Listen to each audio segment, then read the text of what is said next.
Assalamualaikum warahmatullahi wabarakatuh. Perkenalkan, nama saya Rizky Rinjani, mahasiswa semester 3, kelas Manajemen Bisnis Syariah.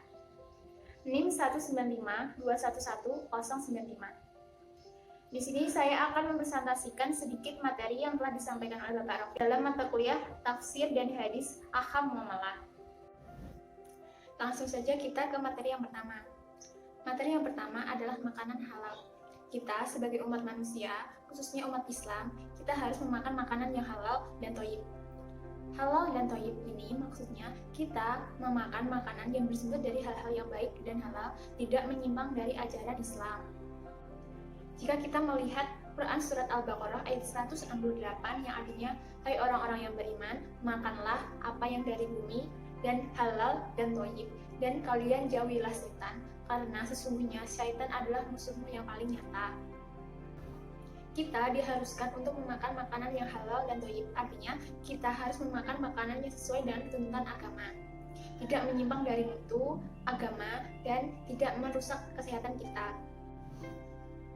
Dalam ajaran Islam, sesungguhnya makanan dan minuman yang ada di bumi adalah halal. Namun, ada beberapa makanan dan minuman yang diharamkan oleh Rasulullah, seperti bangkai, daging babi, darah, dan hewan-hewan yang disembelih tanpa mengatasnamakan Allah. Lanjut ke materi yang kedua. Materi yang kedua adalah riba. Riba sendiri artinya adalah tambahan. Yang dimaksudkan adalah setiap pinjaman yang di dalamnya terdapat syarat untuk adanya tambahan atau kelebihan dari pinjaman pokok yang kita akan kembalikan nanti. Orang-orang yang termakan riba, dia akan tidak merasa nyaman, sejahtera, aman, damai, karena dia akan berpikiran tentang harta, dan harta tanpa adanya rasa cukup pada dirinya. Allah Subhanahu wa Ta'ala telah menghalalkan adanya kegiatan jual beli, namun tidak dengan adanya riba. Karena sesungguhnya jual beli adalah keuntungan antara kedua belah pihak yang saling menguntungkan. Sedangkan riba adalah kegiatan yang merugikan salah satu pihak dan pihak yang lainnya menguntungkan diri sendiri. Jika seseorang telah melakukan riba, namun dia tidak mengetahui apa itu hukum riba, dan setelah mengetahui apa itu hukum riba, yang diperbuatnya adalah apapun yang dilakukannya atau apapun yang dihasilkannya menjadi miliknya atas izin Allah, namun dengan cara dia meminta pinjaman yang dipinjamkan dengan pinjaman pokok saja, tidak dengan pinjaman dengan melebihkan tambahan yang disebut riba itu. Lanjut materi yang ketiga. Materi yang ketiga adalah pembelanjaan harta atau infak. Allah Subhanahu wa Ta'ala pernah berfirman, wahai orang-orang yang beriman, infakkanlah sebagian dari rezekimu yang telah kami berikan kepadamu, dan sebelum tidak adanya lagi penjualan atau jual beli, tidak ada lagi persahabatan, atau tidak ada lagi syafaat. Dan sesungguhnya orang-orang kafir adalah yang zalim. Kita diperintahkan untuk memberikan sebagian harta kita kepada orang lain untuk kepentingan kita, saudara-saudara kita, dan keluarga maupun orang lain.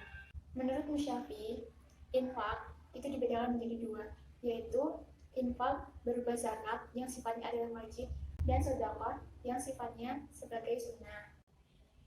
Lanjut ke materi yang terakhir atau materi yang keempat. Materi yang keempat adalah janji.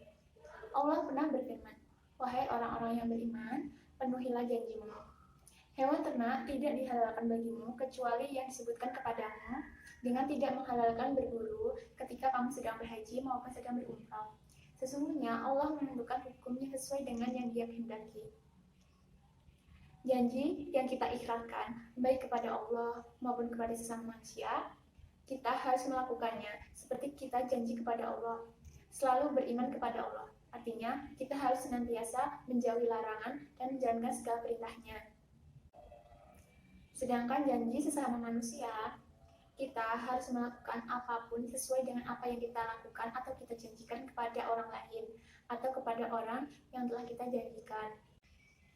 Baik janji dalam sebuah perkawinan maupun janji dalam sebuah perdagangan atau jual beli. Sekian dari presentasi tadi, semoga bermanfaat. Wassalamualaikum warahmatullahi wabarakatuh.